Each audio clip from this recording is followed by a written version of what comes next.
Bonjour frères et sœurs en Jésus-Christ. Bonjour pour votre présence encore ce matin afin de partager un thème. Le thème d'aujourd'hui est intitulé L'enlèvement, la grande tribulation et la seconde venue de Jésus-Christ. L'enlèvement, la grande tribulation et la seconde venue de Jésus-Christ. Il est important que nous puissions connaître cela, frères et sœurs en Christ, afin que nous puissions nous préparer, afin que nous puissions attendre la venue de notre Seigneur Jésus-Christ, afin que nous puissions tenir nos lampes allumées. Voilà pourquoi je demanderai à vous qui écoutez l'audio d'écouter cet audio avec vraiment attention. Si vous avez à côté de vous un cahier ou bien votre Bible, écrivez, ne vous empêchez pas d'écrire les références qu'on va donner au cours de l'enseignement, au cours du partage. Prenez avec vous un cahier ou bien une bic ou bien une feuille et avec vous mettez la Bible à côté de vous afin qu'au niveau du partage, que vous puissiez vous référer, afin que vous pouvez prendre note, tout pour la gloire de notre Seigneur et Sauveur Jésus-Christ. Je rappelle encore le thème d'aujourd'hui, l'enlèvement, la grande tribulation et la seconde venue de Jésus-Christ. Qu'est-ce que l'enlèvement? Qu'est-ce que la grande tribulation? Qu'est-ce que la seconde venue de Jésus-Christ? Qui est l'Antéchrist? Ce sont différentes questions, frères et sœurs en Christ, que nous allons voir au travers de ce message d'aujourd'hui, amener éclaircissement sur certaines zones d'ombre, amener quelques réponses par la grâce de Dieu. Avant tout d'abord, nous devons nous répondre à ces différentes questions. Qu'est-ce que l'enlèvement? Qu'est-ce que l'enlèvement? L'enlèvement, frères et sœurs en Christ, c'est l'Église, l'épouse qui va rejoindre Jésus-Christ. C'est l'épouse, l'Église qui est enlevée. Et l'épouse, frères et sœurs en Christ, c'est ce chrétien qui a gardé la foi et c'est ce chrétien-là qui est toujours fidèle à la parole de Christ. L'épouse, frères et sœurs en Christ, c'est celui qui a gardé la foi et celui qui est resté fidèle à la parole de Christ. Donc l'enlèvement, c'est cette épouse-là, c'est ce chrétien-là qui a gardé la foi, qui est resté fidèle, qui va être enlevé, qui va aller rejoindre Christ avant sa seconde venue. La deuxième question, qu'est-ce que la grande tribulation? La grande tribulation, frères et sœurs en Christ, c'est le moment de la grande détresse. C'est le moment de l'Antéchrist. Je répète, la grande tribulation, c'est le moment de la grande détresse, c'est le moment de l'Antéchrist. Qui est l'Antéchrist? Qui est l'Antéchrist? L'Antéchrist, frères et sœurs en Christ, c'est cet homme qui va se lever. Et à noter, frères et sœurs en Christ, son esprit est actuellement en œuvre. Mais il y aura un moment qu'il va se manifester physiquement au monde. Il y aura un moment où l'Antéchrist va se manifester physiquement au monde.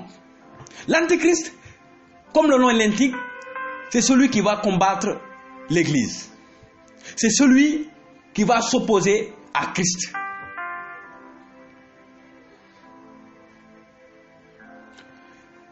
Qu'est-ce que la seconde venue de Jésus-Christ? La seconde venue de Jésus-Christ, comme le nom l'indique, c'est Jésus-Christ qui va revenir physiquement sur les nuées. Et la Bible nous apprend que tout œil le verra. Toutes les tribus de la terre, toutes les nations le verront. Alors Jésus-Christ nous dit que les peuples des différentes nations se lamenteront. Je rappelle le thème, frères et sœurs en Christ, avant que l'on entre davantage dans le thème d'aujourd'hui. Voici quelques définitions que vous pouvez prendre et que vous pouvez compléter au travers de la parole de Dieu, avant de continuer, avant d'entrer en profondeur, c'était important que l'on puisse donner ces définitions afin que mes frères et sœurs en Christ soient davantage au courant. Nous sommes dans le dernier temps, nous sommes dans le temps de la fin. C'est vrai, c'est vrai, c'est vrai, c'est vrai. Dans les jours passés, j'ai insisté sur ce point, que nous sommes dans les temps de la fin, que nous sommes dans les derniers temps. C'est vrai, frères et sœurs en Christ. C'est vrai, frères et sœurs en Christ. Donc c'est le moment pour nous chrétiens d'être éveillés. C'est le moment pour nous, l'église de Christ, qui avons foi en Christ et qui demeurons fidèles, vraiment demander la grâce de Dieu, de rester fidèles à la parole de Dieu, afin que l'on puisse attendre vraiment la venue de notre Seigneur et Sauveur Jésus-Christ.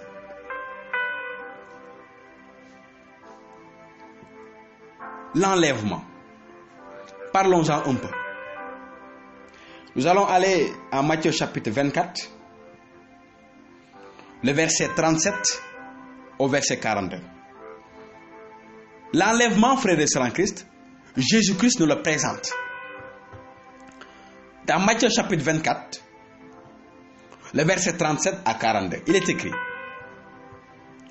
la venue du Fils de l'homme rappellera le temps de Noé. Quelques jours encore avant le déluge, les gens mangeaient, ils buvaient, hommes et femmes se mariaient, jusqu'au jour où Noé entra dans l'arche. Verset 39. Ils n'ont rien su jusqu'à ce que vienne le déluge, et il les a tous emportés. Ce sera pareil pour la venue du Fils de l'homme. Verset 40. Alors, de deux hommes dans un même champ, l'un sera pris, l'autre laissé.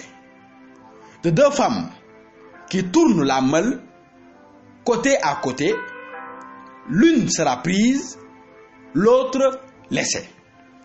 Que Dieu bénisse sa parole. Amen. Donc, frères et sœurs en Christ, voici l'illustration de l'enlèvement.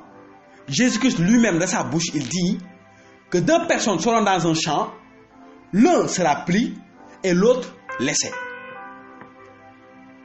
Deux femmes seront au moulin, l'une sera prise, l'autre laissée.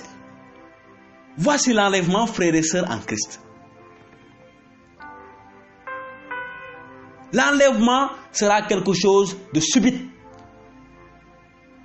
L'enlèvement sera quelque chose de subit.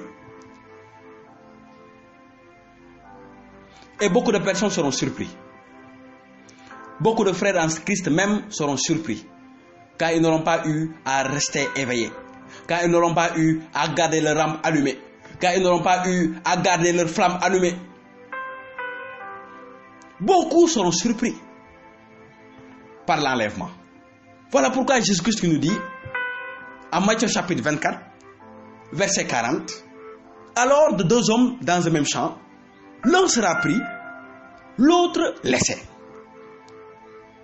De deux femmes qui tournent la meule côte à côte, l'une sera prise et l'autre laissée. Voici l'enlèvement, frères et sœurs en Christ. Ce sera quelque chose de subit. Ça sera comme l'éclair. Personne ne connaît d'où vient l'éclair. Personne ne connaît le moment ou l'endroit où l'éclair ou la foudre va frapper. Subitement, on voit l'éclair frapper. Ça sera la même chose pour l'enlèvement. Et je vous ai dit, l'enlèvement, c'est lorsque l'épouse, et qui est l'épouse? C'est ce chrétien-là qui aura gardé la foi et qui va rester fidèle à Christ. C'est cette épouse-là qui sera enlevée. Voici l'enlèvement, frères et sœurs en Christ. J'ai donné l'explication de la grande tribulation. Et j'ai dit que la grande tribulation, c'est le moment de la grande détresse et le moment de l'antichrist. Nous allons lire Apocalypse chapitre 13, à partir du verset 13. Si vous lisez Apocalypse chapitre 13, à partir du verset 15 au verset 18, là on parle de l'antichrist. Là on parle de la grande tribulation. Et en Apocalypse chapitre 13, lorsque vous allez lire Apocalypse chapitre 13, du verset 15 jusqu'au verset 18, vous allez voir les manifestations. Et ceci, frères et sœurs en Christ, à noter, ce sera pendant la grande tribulation. L'Antichrist qui va se manifester pendant la grande tribulation. La parole dit en Apocalypse chapitre 13, le verset 15. Il lui fit donner d'animer l'image de la bête, de sorte qu'elle, même la parole, qu'elle est même la parole, et fasse mettre à mort quiconque n'adorerait pas le signe, l'image de la bête. Verset 16. À tous, petits et grands, riches et pauvres, hommes libres et esclaves, elle impose une marque sur la main droite et sur le front. Et nul ne pourra acheter ou vendre s'il ne porte la marque, le nom de la bête ou le chiffre de son nom. C'est le moment d'avoir du discernement. Celui qui a de l'intelligence, qu'il interprète le chiffre de la bête, car c'est un chiffre d'homme, et son chiffre est 666. Donc, frères et sœurs en Christ, comme je l'ai dit, la grande tribulation, ça sera le moment de grande détresse. Ça sera aussi le moment de l'Antéchrist.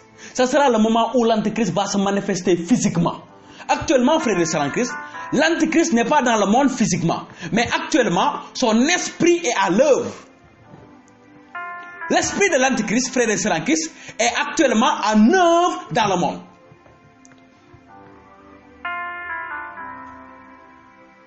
Matthieu chapitre 24, verset 15 à 22. Lorsque nous allons lire Matthieu chapitre 24, verset 15 à 22, Christ nous décrit qu'est-ce que la grande tribulation. Verset 15 de Matthieu chapitre 24.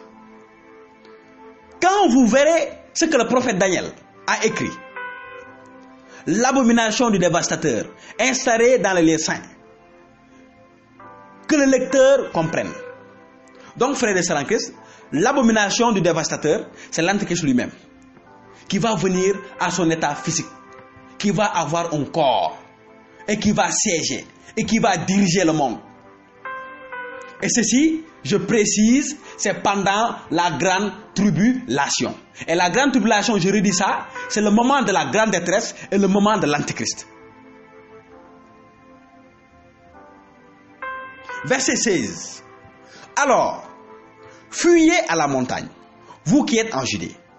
Si tu es sur la terrasse de ta maison, ne redescends pas prendre tes affaires. Si tu es au champ, ne reviens pas chercher ton vêtement. Ce sera grande malchance pour une femme que d'être enceinte et d'allaiter en ces jours-là. Demandez à Dieu de n'avoir pas à fuir en hiver ou en jour de sabbat. Verset 21. Car ce sera une très grande épreuve, comme il n'y en a pas depuis le début du monde, jusqu'à maintenant, et comme il n'en arrivera plus. Si le temps n'était pas abrégé, personne n'en sortirait vivant. Mais Dieu a abrégé ces jours par égard de ses élus. Donc voici la grande tribulation, frères et sœurs en Christ. La Bible nous le montre. La Bible nous décrit la grande tribulation. Apocalypse chapitre 13, du verset 15 à 18. Matthieu chapitre 24, du verset 15 à 22. Nous décrit que la grande tribulation, c'est le moment de la grande détresse. Que la grande tribulation, c'est le moment de l'Antéchrist, là où l'Antéchrist va se manifester physiquement. Et on a vu qui est l'Antéchrist. L'Antéchrist qui est celui qui s'oppose à Christ, qui est celui qui s'oppose à tout ce qu'on appelle divinité. Voici l'Antéchrist aussi, frères et sœurs en Christ.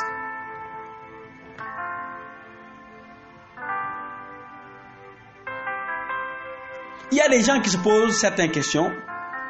Et ils se posent les questions telles que l'enlèvement sera-t-il avant ou pendant la grande tribulation? Il y a des hommes de Dieu, il y a des pasteurs qui soutiennent que l'enlèvement c'est pendant la grande tribulation. Il y a aussi des hommes de Dieu qui soutiennent que l'enlèvement sera avant la grande tribulation. En d'autres termes, avant la venue de l'Antéchrist. D'autres disent c'est pendant la venue de l'Antéchrist. D'autres questions qu'il se pose, l'enlèvement peut-il être assimilé à la grande tribulation, à la seconde venue de Jésus-Christ? Il y a aussi d'autres pasteurs, il y a aussi d'autres hommes de Dieu qui assimilent l'enlèvement à la seconde venue de Jésus-Christ. Ils soutiennent que l'enlèvement est tout simplement la seconde venue de Jésus-Christ.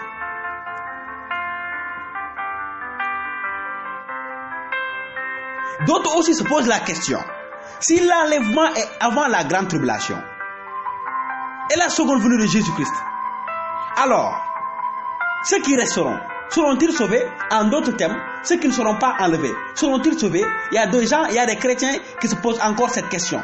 Si je ne suis pas enlevé, est-ce que j'ai la possibilité d'être sauvé? Nous allons répondre à ces différentes questions, frères et sœurs en Christ, amenés par la grâce de Dieu, des éclaircissements par rapport à ces différents domaines. La première question, l'enlèvement sera-t-il avant ou pendant la grande tribulation? Est-ce que Jésus-Christ va enlever son église avant la grande tribulation ou après la grande tribulation ou pendant la grande tribulation? Ça ne peut pas être après, parce qu'après la grande tribulation, ça sera tout simplement la seconde venue de Jésus-Christ.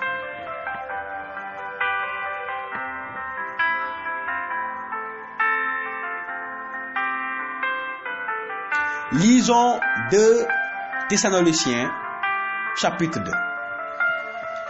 Afin de répondre à ces différentes questions, allons directement en 2 Thessaloniciens, chapitre 2. Qu'est-ce qui est écrit dans 2 Thessaloniciens, chapitre 2, du verset 1 au verset 14? Mes frères, parlons de cette venue du Seigneur Jésus-Christ et de notre rassemblement autour de lui. Là, Paul, il parle de la seconde venue de Jésus. Paul ne parle pas de l'enlèvement. Lorsqu'il parle en 2 Thessaloniciens chapitre 2, du verset 1, il ne parle pas de l'enlèvement, mais il parle de la grande tribulation. Il dit, au verset 1, frères, parlons de cette venue du Seigneur Jésus-Christ et de notre rassemblement autour de lui. Nous vous supplions de ne pas perdre la tête si facilement et de ne pas vous affoler pour quelque manifestation de l'esprit ou à cause d'une parole ou d'une lettre qu'on dit venir de nous. Comme si le jour du Seigneur était imminent. Verset 3. Ne vous laissez pas égarer de quelque façon que ce soit. Il faudrait d'abord que se produise l'apostasie et que se manifeste celui qui refuse Dieu, l'instrument du mal, celui qui contredit et qui se met au-dessus de tout ce qu'on considère divin et sacré. Et il ira s'asseoir dans le temple de Dieu pour montrer que Dieu c'est lui, c'est l'Antichrist. Verset 5. Ne vous rappelez-vous pas que je vous le disais quand j'étais avec vous? Et maintenant, vous savez ce qui le retient jusqu'au moment où il doit se faire connaître. Ce soulèvement antireligieux travaille déjà en secret, comme il faut que le Seigneur, comme il faut que disparaisse celui qui le retient. Alors se fera connaître l'adversaire de la religion, que le Seigneur doit balayer de son souffle, et il le jettera à terre quand lui aussi viendra et se montrera. L'autre doit se présenter avec la puissance de Satan. Il fera des miracles, des signes, des prodiges, des mensonges, pour égarer et pervertir ceux qui vont à leur perte. Tout ce chez l'amour que de la vérité n'a pas trouvé place, et ils auraient été sauvés. C'est pourquoi Dieu leur adresse ses forces de mensonges, et ils croiront aux mensonges. Ainsi seront punis ceux qui n'ont pas cru à la vérité, parce que le mal leur plaisait. Mais pour vous, nous devons rendre sans cesse à Dieu des actions de grâce. Oui, frères bien-aimés, le Seigneur Dieu vous a choisis pour être les premiers de ceux qu'il sauve grâce à la vraie foi et à l'Esprit qui sanctifie. Que Dieu bénisse sa parole. Amen. Frères et sœurs en Christ, nous allons répondre à ces différentes questions. L'enlèvement sera-t-il avant la grande tribulation ou pendant la grande tribulation? L'enlèvement peut être assimilé à la seconde venue de Christ. Lorsque nous lisons 2 Thessaloniciens chapitre 2, verset 6, verset 7, du verset 6 au verset 7, le Seigneur nous enseigne que l'esprit de l'Antichrist agit en secret. Mais il y a quelque chose qui le retient. 2 Thessaloniciens chapitre 2, verset 6 à 7, la Bible nous apprend là-bas que la venue de l'Antichrist, physiquement, il y a quelque chose qui retient la venue de l'Antichrist physiquement. Ce qui signifie que, frères et sœurs en Christ, l'Antichrist doit se manifester physiquement. Son esprit est à l'œuvre, mais il ne s'est pas encore manifesté physiquement. Et lorsque tu vas lire 2 Thessaloniciens chapitre 2, versets 6 et 7, la Bible t'apprend là-bas qu'il y a quelque chose qui retient la venue de l'Antichrist physiquement. Maintenant, la question, frères et sœurs en Christ, qu'est-ce qui le retient et qu'est-ce qui retient sa manifestation physique? Dans 2 Thessaloniciens chapitre 2, du verset 1 à 14, Paul nous parle d'abord de la seconde venue de Jésus-Christ et de la venue de l'Antichrist. Mais cependant, il nous enseigne qu'il y a quelque chose qui retient sa manifestation physique. D'où la question, frères et sœurs en Christ, qu'est-ce qui le retient? Qu'est-ce qui retient l'Antichrist de se manifester physiquement? Qu'est-ce qui attarde la manifestation physique de l'Antichrist? Avant de répondre à cette question, il faut comprendre, frères et sœurs en Christ, avant la seconde venue de Jésus-Christ, il faut qu'il y ait l'apostasie et la manifestation physique de l'Antichrist. D'abord, répondons à la seconde venue de Jésus-Christ. D'où la Bible nous apprend à Actes. Lorsque vous allez lire Actes chapitre 1, du verset 9 à 11, d'où les anges dirent aux disciples, le même Jésus qui est monté au ciel viendra de la même manière. En d'autres termes, il va revenir. Donc, frères et sœurs en Christ, il faut noter cela. Jésus-Christ ne va pas revenir physiquement seulement si il n'y a pas eu d'abord l'apostasie et la manifestation physique de l'Antéchrist. Ça c'est clair, frères et sœurs en Christ. L'Antéchrist, Jésus-Christ, ne va pas revenir physiquement. Sa seconde venue ne sera pas présent seulement si l'Antéchrist et l'apostasie ne se manifestent pas. L'apostasie qui signifie que la foi, en d'autres termes, la mort de la foi. Il n'y aura plus de la foi sur la terre. Et la seconde venue physique de l'Antéchrist. Lorsque vous allez lire Jean à 2 Thessaloniciens chapitre 2, du verset 3, la Bible dit: ne vous laissez pas égarer de quelque façon que ce soit. Il faudrait d'abord que se produise l'apostasie et que se manifeste celui qui refuse Dieu. En d'autres termes, l'Antéchrist. Donc, frères et sœurs en Christ, retiens cela. Jésus-Christ, la seconde venue de Jésus-Christ, n'aura pas lieu seulement si il n'y a pas eu d'abord l'apostasie, en d'autres termes, la mort de la foi, la suppression de la foi, et l'Antéchrist et la seconde venue de l'Antéchrist. Donc Christ ne va pas revenir physiquement seulement si l'Antéchrist ne se manifeste pas et l'apostasie n'a pas eu encore lieu. Lisez 2 Thessaloniciens chapitre 2.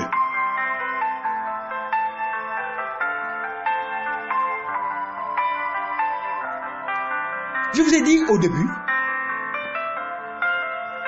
qu'avant la manifestation physique de l'Antéchrist, il faut que ce qui le retient, ou qui bloque, ou qui empêche sa manifestation physique disparaisse. Et maintenant, frères et sœurs en Christ, qu'est-ce qui retient la seconde venue de l'Antéchrist? La venue de l'Antéchrist. Qu'est-ce qui retient la venue de l'Antéchrist? Qu'est-ce qui retient la venue de l'Antéchrist? Je dis la manifestation physique. Lorsqu'il va prendre le corps d'homme, qu'est-ce qui empêche, qu'est-ce qui bloque, qu'est-ce qui ralentit sa manifestation physique? C'est l'Église, frères et sœurs en Christ. Ce sont les chrétiens. Ça, c'est la réponse. Pourquoi l'Antéchrist ne s'est pas encore manifesté physiquement? C'est à cause des chrétiens qui sont jusqu'à présent sur la terre. C'est à cause de l'Église. C'est à cause du Saint-Esprit. C'est à cause de l'Église, c'est à cause des chrétiens, c'est à cause du Saint-Esprit qui est jusqu'à présent sur la terre. Voilà pourquoi l'Antéchrist ne peut pas encore se manifester physiquement.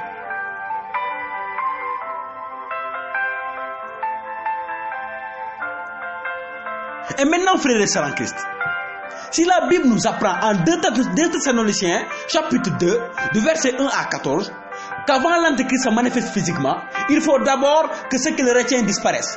Et nous avons vu ce qui le retient. En d'autres termes, c'est l'Église. En d'autres termes, ce sont les chrétiens. Ce qui nous apprend qu'avant que l'Antéchrist se manifeste physiquement, l'enlèvement aura lieu. Ça c'est clair, frère, c'est une vérité. Avant que l'Antéchrist se manifeste physiquement, l'enlèvement aura lieu. Toutes ces preuves m'apprennent que l'enlèvement de l'Église aura lieu avant la grande tribulation. Avant la grande tribulation, il y aura l'enlèvement. Qu'est-ce qui soutient cela? La Bible nous apprend tout simplement qu'avant la seconde venue de Christ, il faut qu'il y ait l'Antéchrist et l'apostasie.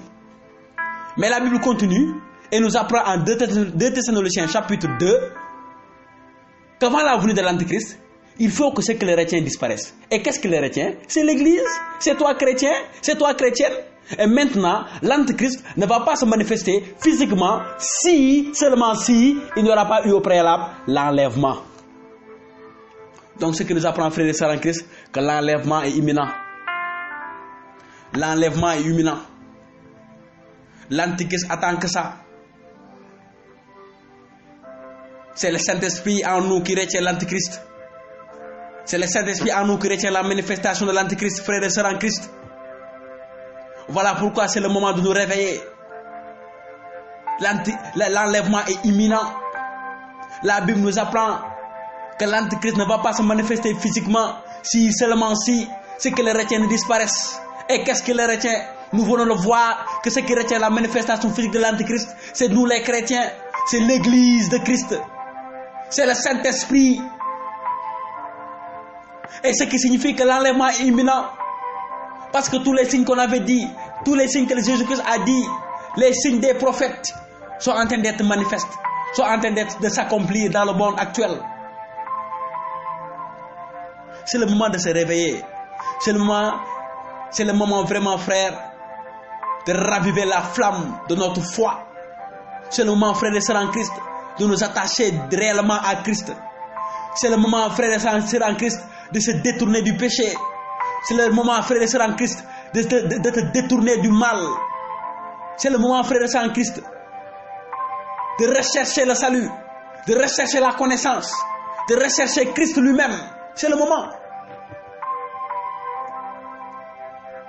C'est le moment. Donc pour répondre à l'autre question, est-ce que l'enlèvement est avant ou après la grande tribulation ou pendant la grande tribulation?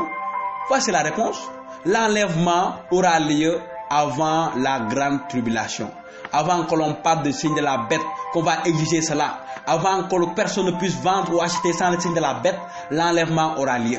Parce que la Bible nous apprend que l'Antéchrist ne va pas se manifester physiquement seulement si que ce qui le retient ne disparaisse. Et qu'est-ce qui le retient? C'est le Saint-Esprit sur la terre. Qu'est-ce qui le retient? C'est l'Église sur la terre. Alors frères et sœurs en Christ, l'enlèvement n'aura pas lieu pendant la grande tribulation. L'enlèvement aura lieu avant la grande tribulation. En d'autres termes, avant la manifestation physique de l'Antéchrist. Et l'autre question, est-ce qu'on peut assimiler l'enlèvement à la seconde venue de Jésus-Christ? La réponse est non. Tout simplement parce que la Bible nous apprend en 2 Thessaloniciens chapitre 2, du verset 1 à 4. Avant la seconde venue de Christ, il faut d'abord qu'il y ait l'apostasie et la manifestation physique de l'Antéchrist. En d'autres termes, l'enlèvement ne peut pas être assimilé à la seconde venue de Christ. Ce sont deux choses opposées. L'enlèvement est une chose, la seconde venue de Christ est une chose.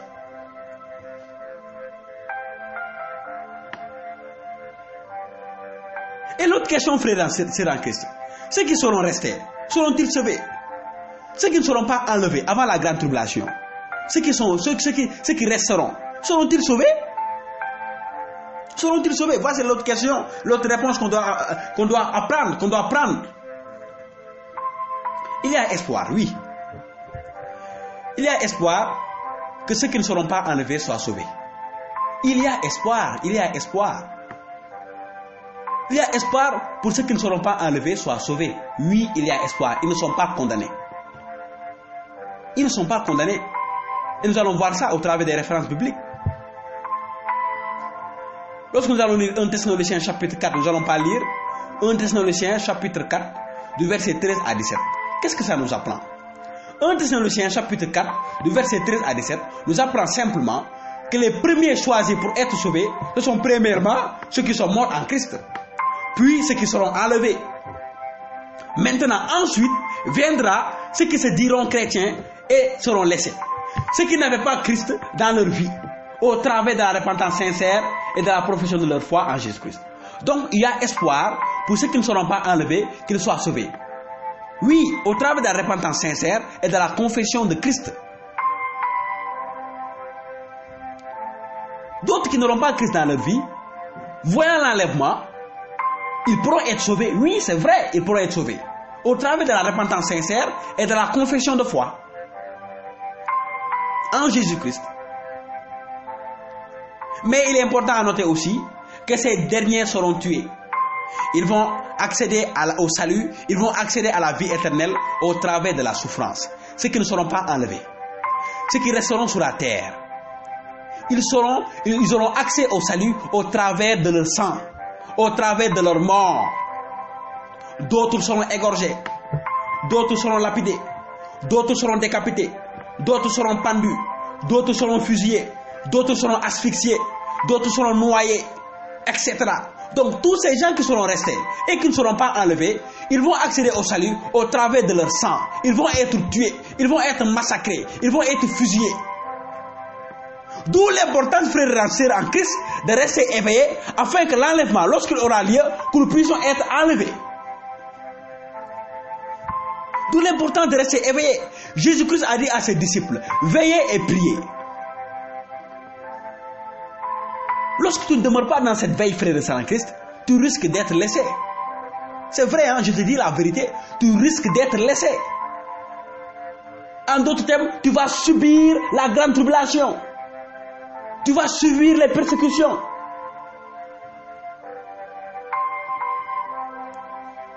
C'est le moment de rester éveillé, frère et sœur en Christ. C'est le moment d'être sincère dans notre foi. C'est le moment de pratiquer notre foi.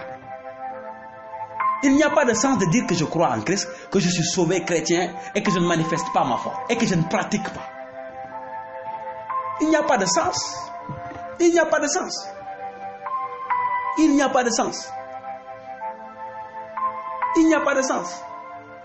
Et je vous ai dit, ces derniers qui ne seront pas enlevés, c'est à travers leur sang qu'ils vont accéder au salut. D'autres seront tués, égorgés.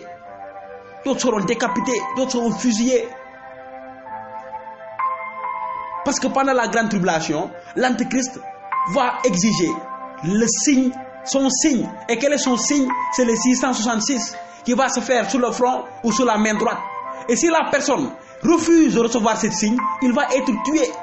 Ça c'est clair, il va être tué. Et ceux qui auront à subir ça, c'est ceux qui ne seront pas enlevés. Car l'enlèvement, comme on l'a vu, aura lieu avant la grande tribulation. Et je répète, la grande tribulation, c'est le grand moment de détresse. C'est le moment de l'Antéchrist, lorsqu'il va se manifester physiquement. Au prix de leur sang, ceux-ci, ils seront sauvés. Au prix de leur sang. Au prix de leur sang. Donc, frères et sœurs en Christ, c'est le moment de rester éveillé. L'enlèvement est imminent. Parce que l'Antéchrist, ce qui retient son avènement physique dans le monde, c'est nous les chrétiens. Nous qui avons la foi, c'est seulement ce qui le retient. Et les signes que la Bible a dit, que Christ revient, les signes, les faux messies, les faux prophètes, on voit des choses actuellement dans le monde. On voit actuellement l'apostasie qui est en train de prendre place. Et la Bible nous apprend que l'Antéchrist, pour sa manifestation physique, attend que seulement ce que les chrétiens disparaissent. Et on a vu ce que les chrétiens, c'est les chrétiens. Ce sont les chrétiens qui ont gardé la foi et qui sont restés fidèles. Ce qui nous enseigne que l'enlèvement est imminent. L'enlèvement peut être dans 5 jours. L'enlèvement peut être dans une semaine. L'enlèvement peut être dans 1 mois. L'enlèvement peut être dans 5 ans. D'où l'importance de nous apprêter, d'être sincères dans notre vie de foi, d'être sincères dans notre confession de foi en Christ, de vivre Christ, de vivre la parole, d'être sincères. C'est le moment, frères et sœurs en Christ. Pourquoi je fais ce partage aujourd'hui? Pourquoi je fais ce thème? Pourquoi je fais ce thème? Parce que c'est une chose urgente. Une chose urgente. En résumé, frères et sœurs en Christ, en résumé de tout ce que nous venons de voir. Nous venons de voir, frères et sœurs en Christ, que l'enlèvement aura lieu et ce sera avant la grande tribulation. Deuxièmement, après viendra la grande tribulation avec la manifestation physique de l'Antéchrist, le grand moment de détresse. Enfin aura lieu la seconde venue de Jésus-Christ dans les airs. Donc notez bien cette chronologie. Il y aura d'abord l'enlèvement de l'Église, l'enlèvement des chrétiens, ceux qui ont reçu Christ par la foi et qui sont restés fidèles, l'épouse. Après va venir quoi? Après va venir la grande tribulation. C'est le moment de la grande détresse, que ceux qui n'auront pas le signe seront tués, égorgés, mutilés. Et la manifestation physique de l'Antéchrist. Après ça va venir quoi? Enfin, la seconde venue de Jésus-Christ. Jésus-Christ qui va apparaître dans les airs. Tout œil les verra. Oh, ça sera quelque chose de glorieux. Les morts en Christ vont ressusciter. Ceux qui sont morts en Christ vont ressusciter. Et ceux qui seront restés et qui seront repentis vont être enlevés avec ceux qui sont morts en Christ et vont recevoir Christ dans les airs. Ça sera un moment glorieux, frères et sœurs en Christ. Ça sera un moment puissant. Ça sera un moment de joie pour ceux qui seront sauvés. Mais ça sera un moment de tristesse pour ceux qui ne seront pas sauvés. Voilà pourquoi, frères et sœurs en Christ, là où tu es, dans ta famille, d'abord toi-même, sois sincère avec le Seigneur. Si tu dis que tu es chrétien, tu confesses ta foi, tu veux tout ce que tu fais, tu veux que les gens te remarquent. Or, dans le secret, tu as une vie de péché. Or, dans le secret, tout ce que tu fais est contraire à la parole. Je te dis aujourd'hui, après avoir reçu cet enseignement, après avoir reçu cette parole, frère et sœur en Christ, sois sincère dans ta relation avec le Seigneur. Sois sincère dans ta vie de foi. Ne te limite pas seulement à déclarer que tu es chrétien. Christ ne regarde pas que tu dis que tu es chrétien et que tu ne vis pas sa parole. Non, c'est inutile. Lorsque tu dois confesser Christ, tu dois la vivre. Tu dois la pratiquer. Tu dois la pratiquer. Et enfin, il y aura espoir pour ceux qui ne seront pas enlevés. Ils seront sauvés au travers de la repentance sincère et de la confession de leur foi. Mais ce sera au travers de leur sang. C'est le moment de la prière, frères et sœurs en Christ. Après avoir entendu ce message,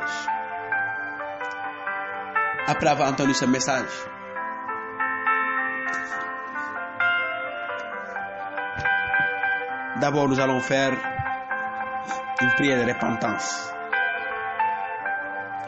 Vous allez répéter avec moi. Si vous voyez que vous devez vous repentir de quelque chose, d'un péché que vous avez commis dans le secret, personne n'est au courant, vous seul vous êtes au courant du péché que vous avez fait il y a de cela plusieurs années, jusqu'à présent qui reste gravé. Je vous dis aujourd'hui que le Seigneur est disposé à vous guérir de ce mal, que le Seigneur est disposé à vous pardonner, quel que soit le péché que vous avez eu à faire dans le passé, il est disposé à vous pardonner aujourd'hui. Répétez avec moi sincèrement ces paroles. Seigneur Jésus, je te demande pardon pour ces péchés que je commets en secret. Pardon pour mes péchés, Seigneur. Pardon, Seigneur Jésus. Ta parole déclare en Éphésiens chapitre 1 verset 7, en lui, par son sang, nous sommes délivrés et nos péchés sont pardonnés selon la richesse de sa grâce. Seigneur Jésus, voilà pourquoi j'invoque ton sang sur moi, me laver, me purifier, me sanctifier de tout péché, de tout souillure. Maintenant même, Seigneur, je peux déclarer que je suis pur, que je suis lavé, que je suis purifié que tu le sanctifies. Merci Seigneur Jésus de m'avoir pardonné. Amen.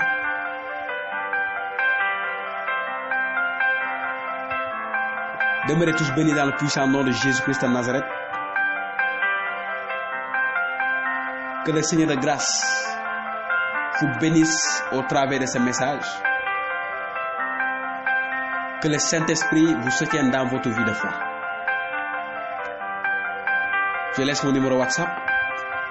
C'est le 78 174 78 66. Demeurez tous bénis dans le Seigneur. Amen.